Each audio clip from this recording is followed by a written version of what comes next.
graph theory problem is how to color maps. Given any map of the countries, states, counties, whatever, how many colors are needed to color each region on the map so that neighboring regions are colored differently? Actually, map makers usually use around 7 colors. For one thing, they require watery regions to be a specific color, and with a lot of colors, it is easier to find a permissible coloring. We want to know whether there is a smaller palette that will work for any map.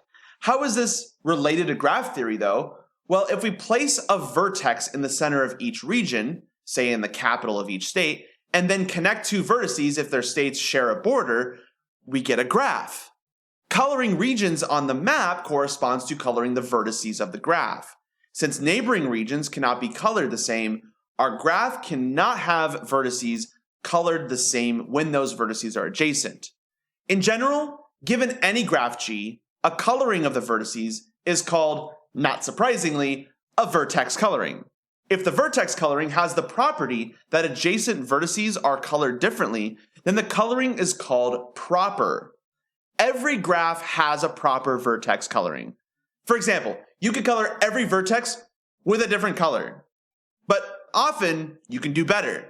The smallest number of colors needed to get a proper vertex coloring is called the chromatic number of the graph, written like so.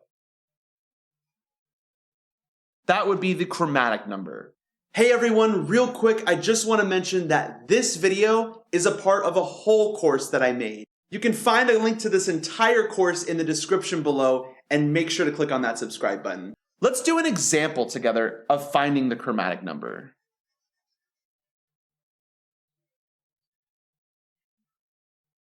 So in this problem, we're finding the chromatic number of 3 graphs below here. Let's start with the first one. Well, this is actually just case 6. There's 6 vertices and each vertex is adjacent to every other vertex. So let's try to color this and see how many colors we can use here. And then we'll try to justify our answer once we get it. So we can color that vertex purple, just one random color I picked. But then if we pick any other vertex, then I can't choose purple because that vertex is adjacent to a purple vertex. That would not be a proper coloring. So let's pick this vertex next, and it's going to have to be orange. Now keep in mind, the first vertex that we picked, the purple one, really didn't matter which one we picked because it's a symmetric graph. So if you pick that one, then this next vertex here, or whichever vertex you look at, has to be a different color because it's adjacent to that purple vertex. Let's do another one. Again, it really doesn't matter which vertex we pick here because if we pick, say, this one, it has to be a different color than purple and orange because this yellow vertex is adjacent to purple and it's adjacent to orange. Let's do another color. Let's do light blue. This next vertex is going to have to be a different color because it's adjacent to purple, yellow, and orange, and so it cannot be purple, yellow, or orange. If we pick another vertex, it's going to have to be a different color. And then we can pick black for the last vertex. And so if you notice, the chromatic number in this instance is 6.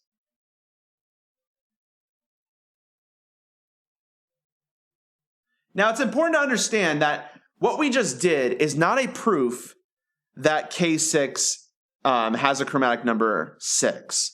Whenever you give a proper coloring, that doesn't necessarily mean that's the chromatic number. That's just an upper bound for the chromatic number. Maybe your coloring just sucked. Maybe you can find a way of using less colors. Maybe it worked out for you, but maybe you didn't do good enough. And so just because we showed a proper coloring does not necessarily mean the chromatic number is 6 for K6. However, by the overall justification that, well, we know that each vertex is going to be adjacent to every other vertex, by that line of reasoning, we can say that the chromatic number is indeed 6. Let's do the next one. Well, I'm going to try to use as few colors as possible. I know that this any triangle here is going to have 3 different colors. So let's do orange, purple, that's yellow, I guess. Yellow, purple, and orange for this triangle here. That triangle is all those vertices are adjacent to each other vertex, so they have to use 3 colors for that instance. And then let's try to draw the rest of the graph without adding more colors. We can make that one orange. I believe that would help us because then we can color this one purple and then the last one yellow. So I gave a justification for why the chromatic number has to be at least 3. And then I also showed that we can properly color with 3 colors. And so in this instance, the chromatic number is 3.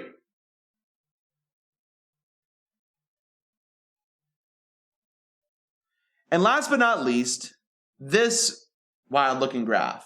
Well, I can color these two one color and the other side a different color. And I think that would work. Perfect. So we use 2 colors. This is a proper coloring.